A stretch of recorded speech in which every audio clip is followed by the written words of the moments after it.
Hello student, आप सभी का सक्सेस साइन में स्वागत है। तो हम लोगों ने पिछली क्लास में क्या देखा इसके बारे में हम लोग जानते हैं। अभी तक हम लोगों ने आय को पूरा कंप्लीट किया, व्यय को पूरा कंप्लीट किया और बचत को पढ़ा, फिर बजट को पढ़ा, फिर और हमने पारिवारिक व्यय की जो विधियां होती हैं, 5 विधियां उनके बारे में जाना कि कौन कौन सी विधि होती है। तो इस तरीके से हम लोगों ने इतना कंप्लीट किया है। गृह सज्जा पढ़ा, फिर पुष्प सज्जा के बारे में देखा, फिर हमने जापानी पुष्प सज्जा के देखा कि इसके कितने प्रकार होते हैं, कौन कौन से होते हैं कि रिक्का, सोका, मोइबाना और नाजीरे, ये 4 होते हैं। और इकेबाना और टोकोनामा क्या कहते हैं कि मतलब क्या होता है, इसे किसे कहा जाता है, जापान में मंदिर के घर को किस नाम से जानते हैं। मतलब हम लोगों ने काफ़ी होम मैनेजमेंट में काफ़ी हद तक हम लोग आगे बढ़ चुके हैं। अब हम देखते हैं कि क्या हमने देखा था पिछली क्लास में। हम लोगों ने देखा कि कला के तत्व कौन कौन से होते हैं। कला के तत्व के बारे में हमने देखा था।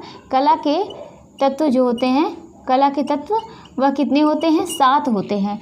हमने क्या देखा था 7 में? ये कला के तत्व कौन होते हैं? रेखा, आकार, पोत, नमूना, रेखा, आकार, पोत, नमूना और रंग को देखा। रेखा, आकार, पोत, नमूना, रंग और उसके बाद प्रकाश, छाया, फिर रिक्त स्थान। तो हम लोगों ने इतना देखा कि रेखा क्या होती है, इसके बारे में जाना हम लोगों ने। रेखा क्या होती है कि रेखा के बगैर आकार बनाना संभव नहीं है। रेखा 2 बिंदुओं के मेल को या बीच के बहाव को रेखा कहा जाता है। रेखा जो होती है वह कला की एक बहुत ही महत्वपूर्ण मतलब आप समझिए बहुत ही महत्वपूर्ण तत्व है। इसके बगैर जो होता है आकार को बनाया नहीं जा सकता। आप जैसे एग्जाम्पल में देख लीजिए कि अगर आप आयत को बना रहे हैं तो इसमें ये 4 क्या हैं? ये रेखाएं ही तो हैं। आप मतलब कोई भी डिजाइन करना हुआ, कुछ भी करना होगा तो बिना रेखा के वह संभव नहीं है। तो रेखा के प्रकार के बारे में हमने देखा था कि अगर कोई मोटा व्यक्ति है और अगर कोई लंबा व्यक्ति है, उसे किस लाइन के कपड़े पहनने चाहिए? तो उसे छोटा दिखाने के लिए ये हॉरिजॉन्टल लाइन के कपड़े पहनने चाहिए। अगर कोई छोटा व्यक्ति है और उसे लंबा दिखाना है तो उसे वर्टिकल लाइन के कपड़े पहनने चाहिए। उसके बाद वर्टिकल लाइन हो गई, हॉरिजॉन्टल लाइन हो गई। उसके बाद हमने देखा था डायगोनल लाइन को देखा था। और ये पुरुषोचित को को प्रदर्शित करती है। कौन सी रेखा? वर्टिकल लाइन, या इसे लंबवत रेखा बोलते हैं। इसे और क्या बोलते हैं? खड़ी रेखा के नाम से जानते हैं। इसे क्या बोलते हैं? इसे क्षैतिज रेखा के नाम से जानते हैं। और हमने क्या देखा था? जिगजैग देखा था। और क्या देखा था? कर्व देखा था। कर्व जो होता है ये लोचमय होता है, यह सुंदरता को बढ़ाता है कर्व। तो इस तरीके से हमने रेखा के कई प्रकार देखे थे। फिर हमने आकार में देखा था। आकार क्या होती है? आयताकार होती है, वर्गाकार होती है। और क्या होती है? आयताकार, वर्गाकार, त्रिभुज हमने देखा था और पंचभुज देखा था, षटभुज देखा था। इस तरीके से हमने आकार के बारे में देखा। फिर पोत क्या होता है? पोत के बारे में हमने देखा। पोत क्या है? इसको बोलते हैं टेक्सचर। टेक्सचर क्या होता है? किसी चीज़ को छू के या देख के जो हमें अनुभव होता है वही क्या होता है? टेक्सचर होता है। जैसे किसी चीज़ को आप छू रहे हैं, ये क्या है? इसको देख के भी आप बता सकते हैं कि ये चिकनी चीज़ है। अगर आप कोई चीज़ खुरदुरी चीज़ देखिए या आप कड़ी चीज़ देखिए और मुलायम चीज़ देखिए, इन सब चीज़ को छू के भी और देख कर और छू कर तो काफ़ी एहसास किया जा सकता है कि ये कैसा है, और देख कर भी बताया जा सकता है।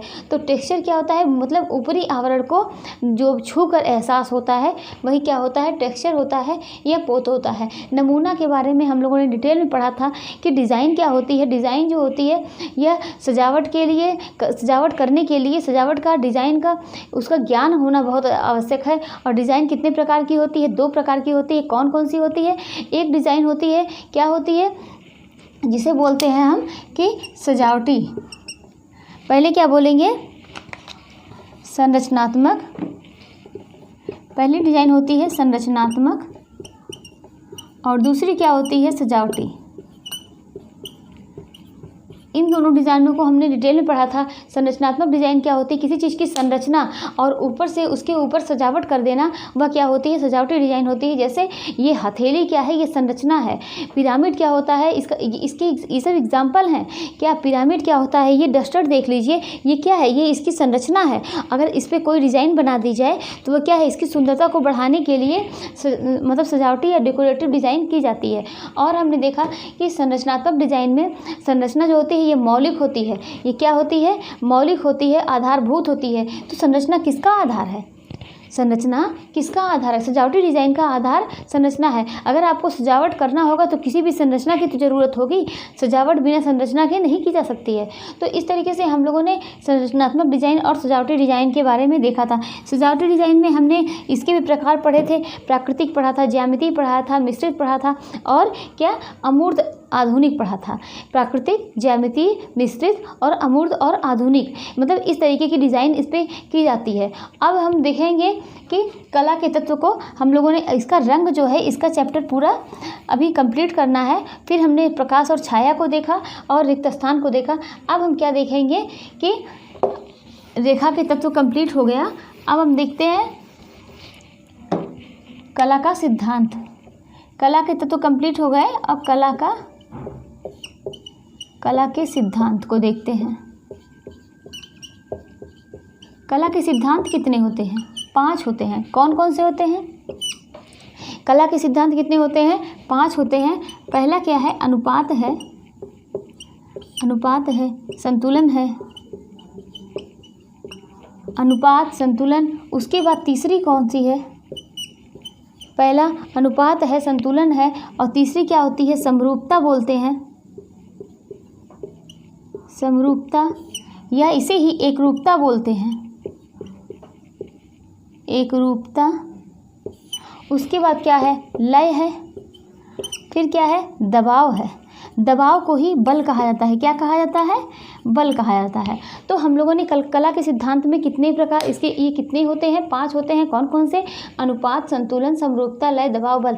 आप लोग इसको एकदम मिला मत दीजिएगा, मिक्स मत कर दीजिएगा, क्योंकि ऐसे ही क्वेश्चन बनते हैं कि 4 दे देगा कि कला का तत्व कौन सा नहीं है और पूछ लेगा रेखा, आकार, पोत और पूछ लेगा बल। तो इसी तरीके से क्वेश्चन आएंगे कि रेखा, आकार, पोत, बल। तो आप लोगों को बहुत क्लियर रहेगा ये टॉपिक कि हाँ ये कला के सिद्धांत है, अनुपात, संतुलन, समरूपता, लय, दबाव, बल। तो ये क्या, तो ही आप बता सकते हैं कि ये क्या है, कला के ये तीनों जो होते हैं कला के तत्व हैं और ये बल जो होता है ये कला का सिद्धांत होता है।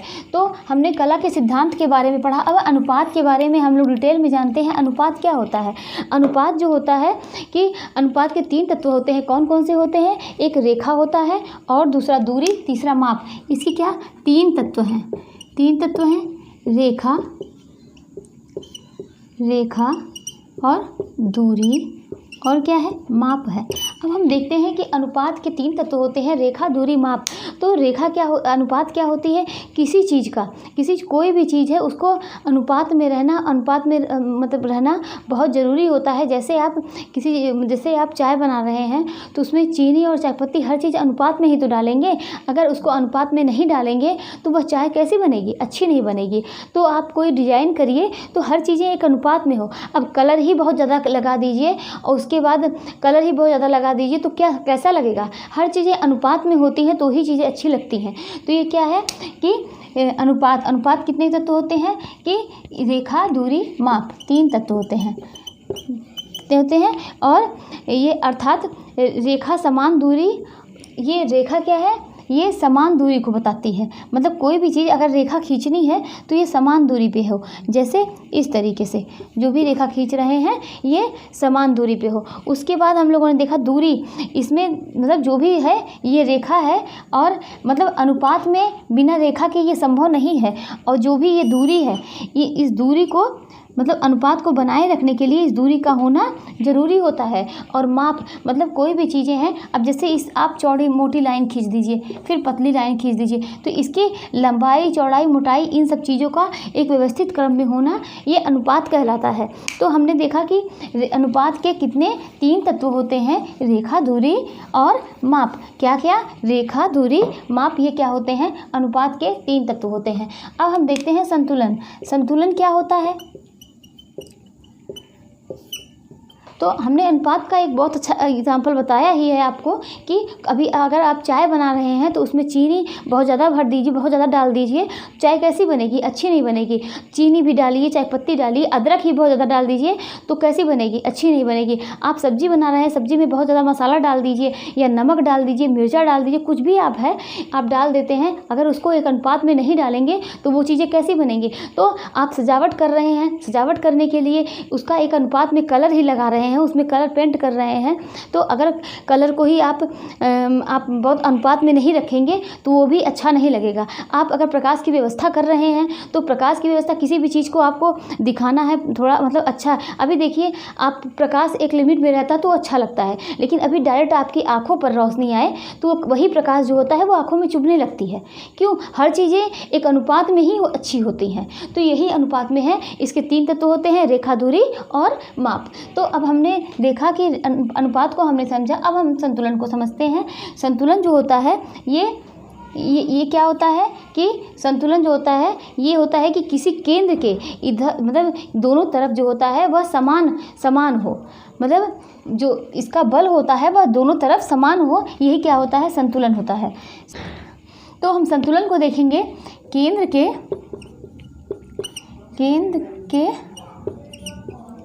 दोनों तरफ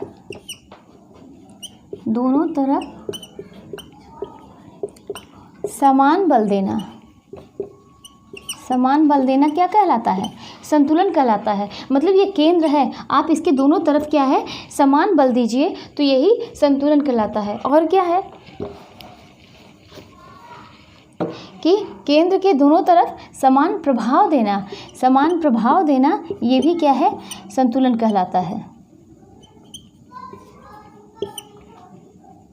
प्रभाव देना, ठीक। केंद्र के दोनों तरफ समान प्रभाव देना या समान प्रभाव दिखे, जो भी आप कहिए कि ऐसा आप मतलब केंद्र में ऐसा संतुलन बनाइए कि केंद्र के दोनों तरफ समान प्रभाव दिखे, ये क्या कहलाता है? संतुलन कहलाता है। और संतुलन का एक बहुत ही अच्छा एग्जाम्पल है, जैसे कि ये जो हमने अवधारणा पढ़ी है 8:8 की, ये क्या है? संतुलन है कि हर चीज़ संतुलन में होना बहुत ज़रूरी है। कि अगर कोई व्यक्ति है उसको आराम करने नहीं दिया जा रहा है, कोई व्यक्ति है उसको आराम नहीं करने दिया जा रहा और दिन रात वह मेहनत ही कर रहा है, तो क्या वो शरीर से उसका शरीर स्वस्थ रहेगा? नहीं, मतलब वो शरीर उसका स्वस्थ नहीं रह सकता। और वह एक कार्य को मान लीजिए 1 घंटे 2 घंटे वह लगातार आप मतलब 8-10 घंटे काम कर रहा है, उसको आराम भी बहुत ज़रूरी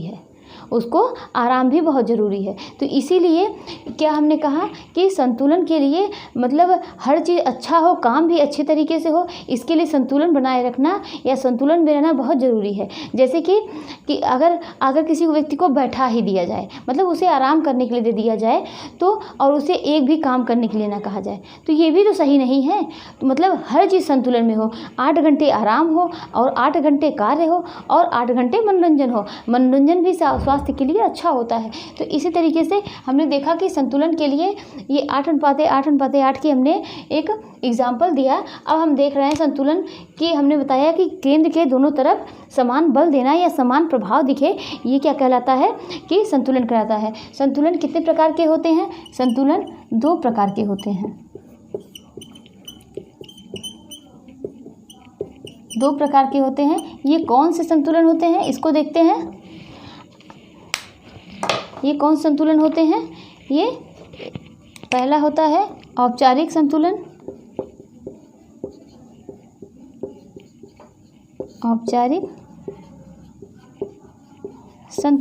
और दूसरा क्या है? इसको देखते हैं अनौपचारिक संतुलन। अनौपचारिक संतुलन। तो पहला हमने देखा कि औपचारिक संतुलन, दूसरा अनौपचारिक संतुलन। इसे किस नाम से जानते हैं? सम संतुलन के नाम से जानते हैं। किसे? सम संतुलन और सममितीय संतुलन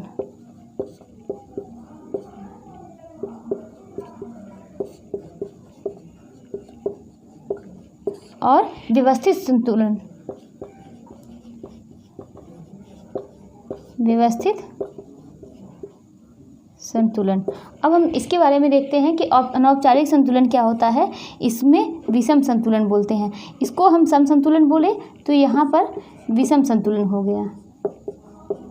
असम्मितीय,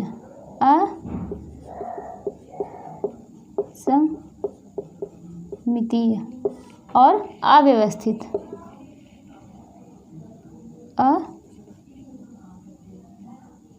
असम्मितीय। तो हमने देखा कि औपचारिक संतुलन को सम संतुलन, सममितीय संतुलन, व्यवस्थित संतुलन बोलते हैं। अनौपचारिक संतुलन को विषम संतुलन और असम्मितीय और अव्यवस्थित बोलते हैं। यहाँ पर क्या है? अव्यवस्थित।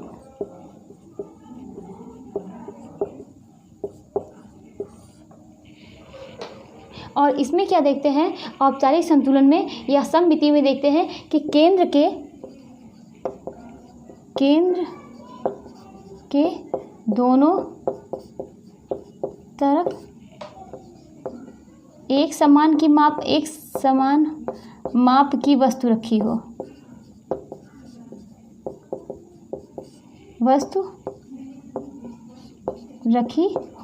हमने क्या कहा कि इसमें जो होती है कि एक समान माप की वस्तु रखी हो केंद्र के दोनों तरफ। और अनौपचारिक संतुलन में देखते हैं कि इसमें क्या होता है कि केंद्र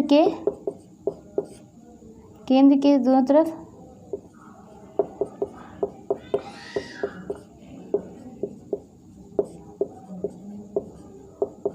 समान माप की वस्तु नहीं रखते। एक छोटा एक बड़ा रख सकते हैं। जैसे कि इसका बनाते हैं, ये है और यहाँ पर केंद्र है। ये देखिए, ये क्या है? मतलब समान माप की वस्तु नहीं रखते हैं केंद्र के दोनों तरफ। ठीक। और इसमें क्या होता है? ये समान माप की वस्तु रखते हैं। ये केंद्र है,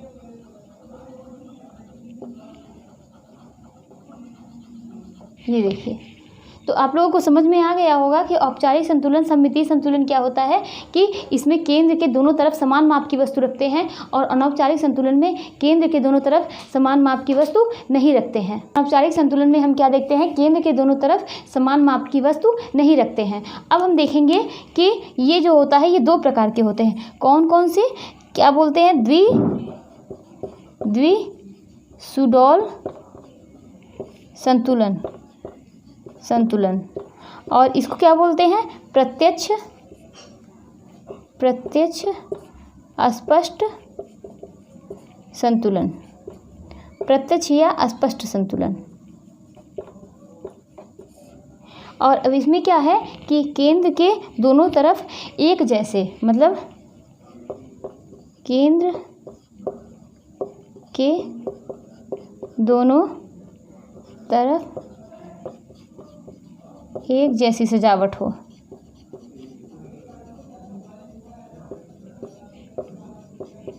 इसे क्या बोलेंगे? द्विसुडौल संतुलन। और प्रत्यक्ष व अस्पष्ट संतुलन में हम क्या देखते हैं? इसमें बल समान है पर वस्तु समान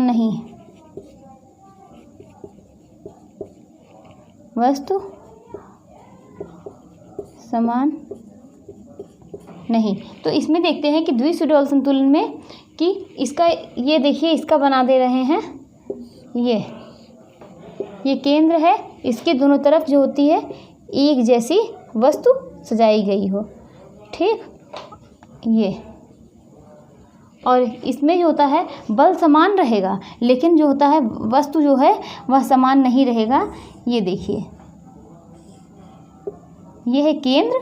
यहाँ पर गोली इस तरीके से कोई वस्तु रखी है, यहाँ पर ऐसी कोई वस्तु रखी है। तो हमने सबका फिगर बना दिया है। आप लोग एक बार फिर से देख लीजिए कि अनुपात हमने पढ़ा, अनुपात क्या होता है।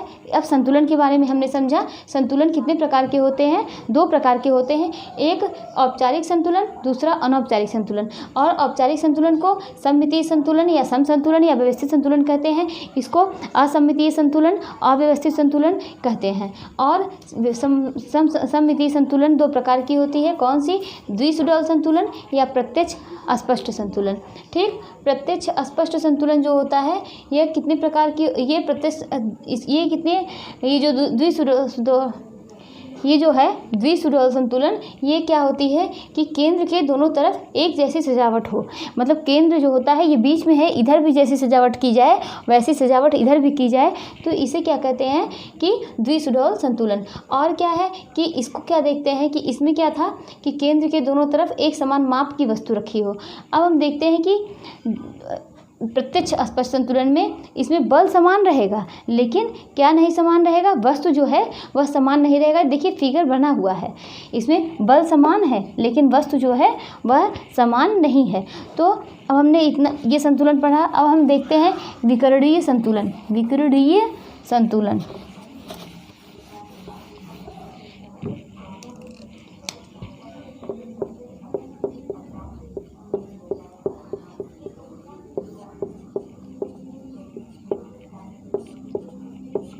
इसमें क्या होता है? केंद्र से जैसे ये केंद्र के चारों तरफ एक समान बल देना, केंद्र के चारों तरफ एक समान बल देना, यही क्या कहलाता है? विकरणीय संतुलन कहलाता है।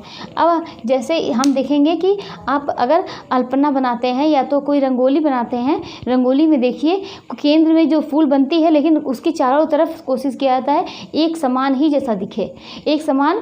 मतलब इसका बहुत अच्छा एग्जाम्पल है विकरणीय संतुलन का, क्या है कि रंगोली बनाना। अब हम देखते हैं अनुपात। क्या देखेंगे? अनुपात नहीं, क्या देखेंगे? एकरूपता या समरूपता। एकरूपता या समरूपता देखते हैं। क्या देखते हैं? समरूपता देखते हैं। इसे क्या बोलते हैं? हार्मनी के नाम से जानते हैं। क्या बोलते हैं? हार्मनी। ठीक, अब हम इसको समझने की कोशिश करते हैं, ये क्या है? एकरूपता या समरूपता।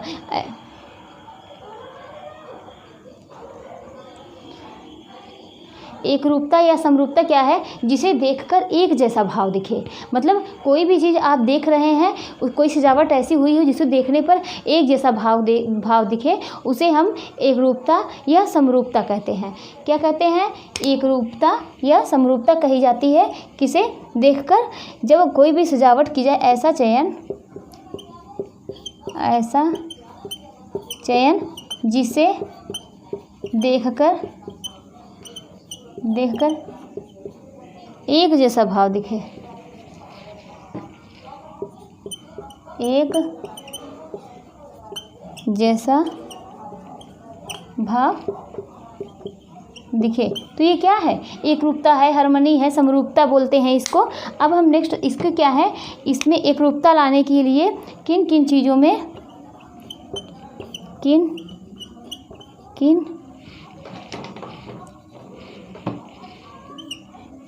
चीज़ों में एक जैसी अनुरूपता होनी चाहिए।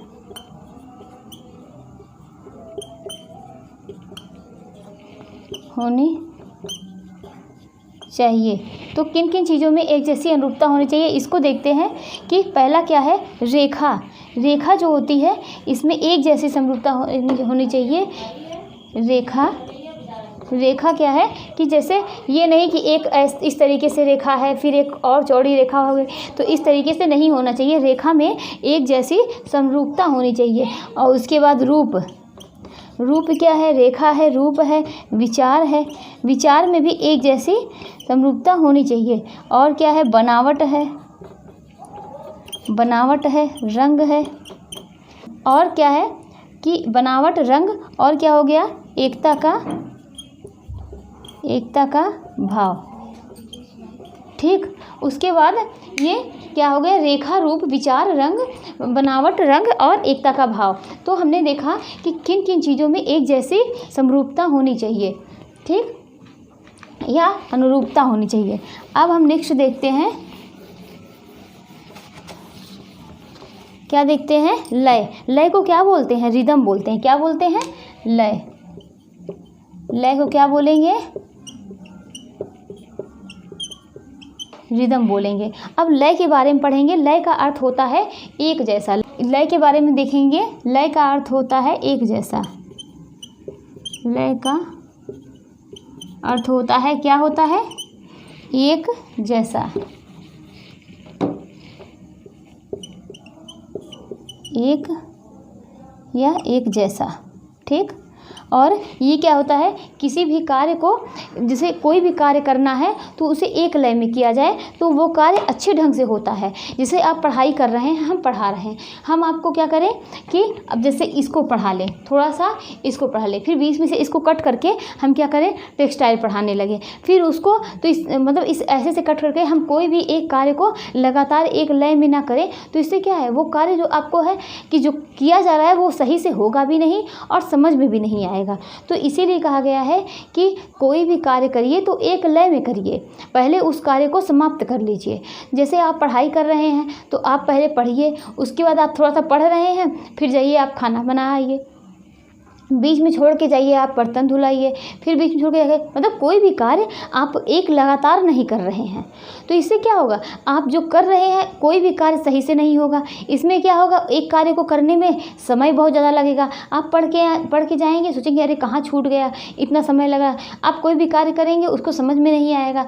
तो यही क्या है कि लय का अर्थ होता है एक जैसा, मतलब एक जैसा लगातार करना चाहिए, कोई भी कार्य एक जैसे करने चाहिए। और इससे क्या होता है कि कार्य जो होता है वह आसानी से हो जाएगा। और लय का अर्थ होता है आँखों का बहाव।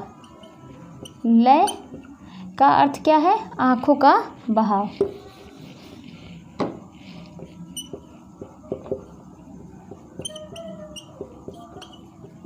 आँखों का बहाव। तो हम देखेंगे कि लय जो होते हैं ये कितने प्रकार के होते हैं, दो प्रकार के। कौन कौन से, पहला क्या है, नियमित लय। नियमित लय, इसे क्या बोलते हैं, नियमबद्ध लय भी बोलते हैं। क्या बोलते हैं, नियमबद्ध लय। और क्या बोलेंगे, या नियंत्रित लय भी बोलते हैं। नियंत्रित लय भी बोलते हैं। यह क्या है, यह सबसे पुराना और सबसे प्रभावी लय होता है। सबसे पुराना और सबसे प्रभावी लय। सबसे प्रभावी लय मतलब केंद्र के चारों तरफ एक समान बहाव, ठीक। और हम देखते हैं नियमित लय, इसे क्या कहते हैं, स्वच्छंद लय बोलते हैं। क्या बोलते हैं, स्वच्छंद लय। तो इसके एग्जाम्पल में हम देखेंगे कि जैसे कि समुद्र की लहरें,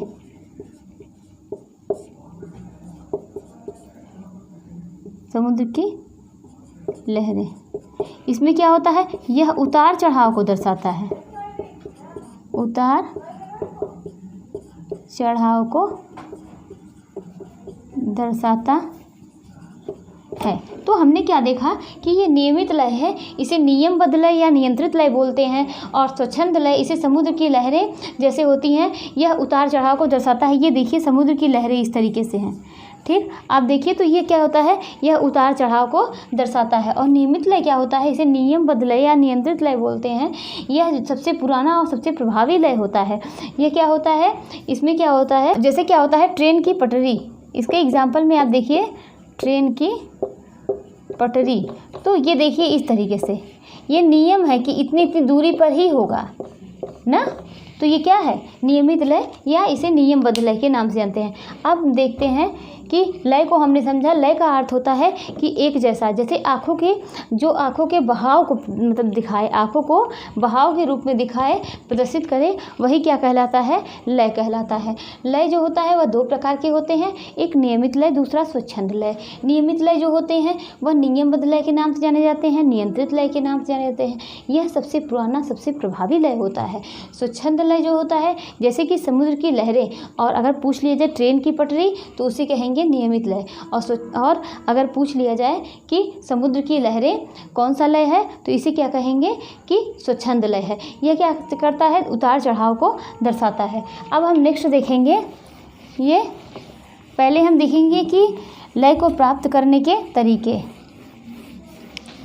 लय को प्राप्त करने के तरीके, लय को प्राप्त करने के तरीके। लय को प्राप्त करने के तरीके, अब हम इसको देखेंगे किस तरीके से हम लय को प्राप्त कर सकते हैं। एक एक करके देखेंगे। आकार की पुनरावृत्ति, आकार की पुनरावृत्ति, आकार की पुनरावृत्ति।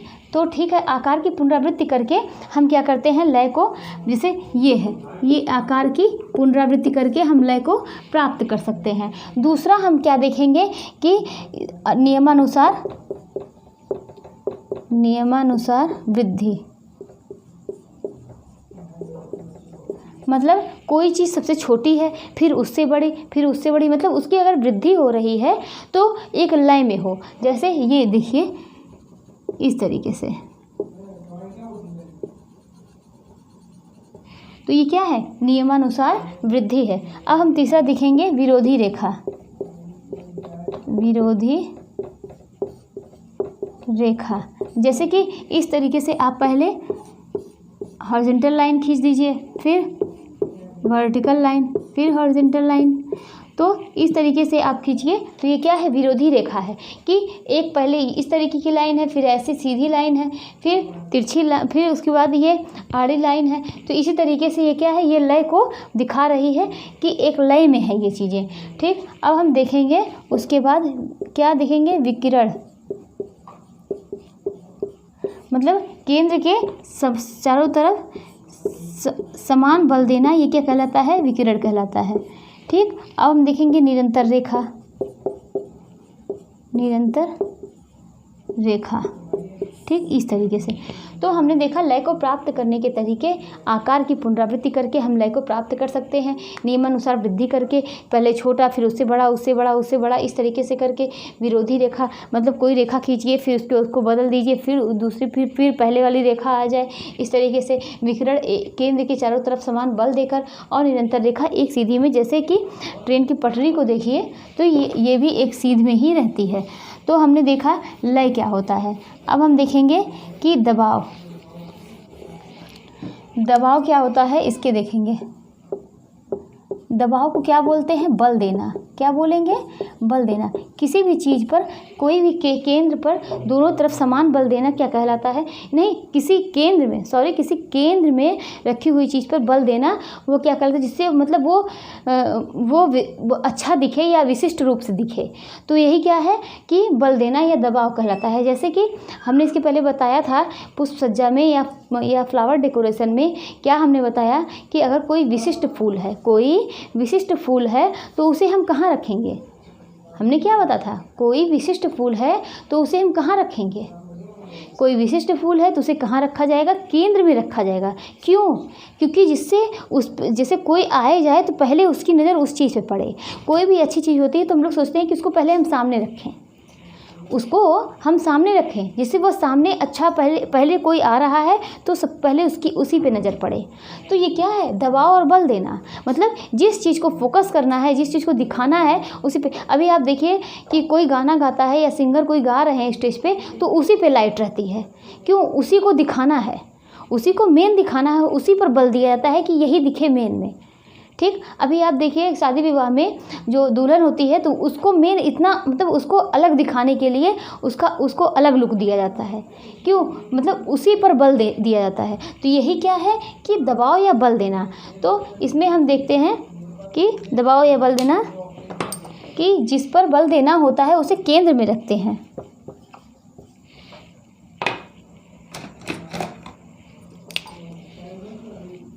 जिस पर बल देना होता है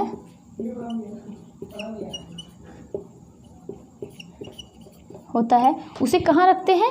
केंद्र में रखते हैं। केंद्र में रखते हैं। तो इसीलिए तो हमने बताया कि कोई अगर विशिष्ट फूल है और उस पर बल देना है तो हम क्या करेंगे? उसे केंद्र में रखेंगे, ना कि ले जाके दरवाजे के पीछे रख देंगे।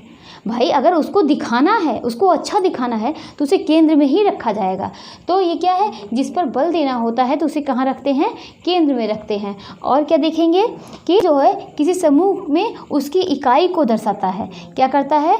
किसी समूह में उसकी इकाई को दर्शाता है जो जिस पर बल दिया जा रहा है। उसके बाद हम देखेंगे और इससे क्या होता है कि जो केंद्र में रखी हुई चीज़ होती है उसका महत्व और बढ़ जाता है। और अब हम देखेंगे कि दबाव कैसे प्राप्त किया जा सकता है। दबाव प्राप्ति कैसे करते हैं? दबाव प्राप्ति कैसे करते हैं। ठीक। अब इसमें देखेंगे पहला क्या है? दबाव किस बिंदु पर दे रहे हैं? दबाव जो है किस बिंदु पर दे रहे हैं? कहाँ पर दे रहे हैं? कहाँ पर दे रहे हैं? कितना देना है? कितना देना, किस तरह देना है? कितना देना है और किस तरह देना है। मतलब कोई है किसी एक चीज़ को फोकस करना है तो उसे उस पर फोकस करने के लिए हम किस चीज़ पर दबाव दे रहे हैं और कितना उस पर फोकस करना है ये भी बहुत मायने रखता है। और कहाँ पर देना है, किस तरीके से देना है। तो इस तरीके से हम लोगों ने देखा कि हम लोगों ने क्या देखा कि कला के सिद्धांत कितने होते हैं? 5 होते हैं। अनुपात, संतुलन और समरूपता जिसे एकरूपता बोलते हैं, लय होता है। और क्या हमने देखा? दबाव को देखा। हमने कला के तत्व देखे। कला के तत्व कितने होते हैं? 7 होते हैं। रेखा हुआ, आकार हुआ, पोत हुआ, नमूना हुआ और क्या हुआ? रंग हुआ। और छठे नंबर पे क्या हुआ था? क्या था? प्रकाश एवं छाया था। और 7वां नंबर क्या था? रिक्त स्थान का था। तो इस तरीके से हमने कला के तत्व और कला के सिद्धांत को बहुत अच्छे से पढ़ा। हमने डिजाइन के बारे में भी देखा था कि संरचनात्मक हुई और क्या हुई कि संरचनात्मक हुई और सजावटी डिजाइन हुई। इसके बारे में भी हम लोगों ने देखा। तो इस तरीके से कला के सिद्धांत को पूरा हमने कंप्लीट किया। अब हम नेक्स्ट क्लास में देखते हैं, नेक्स्ट क्लास में देखते हैं कि इसको कोशिश करेंगे कि प्रकाश का टॉपिक लेके आएँ। प्रकाश क्या होता है, उसके बाद रंग का चैप्टर थोड़ा बड़ा है तो उसको हम बाद में लेके आएंगे।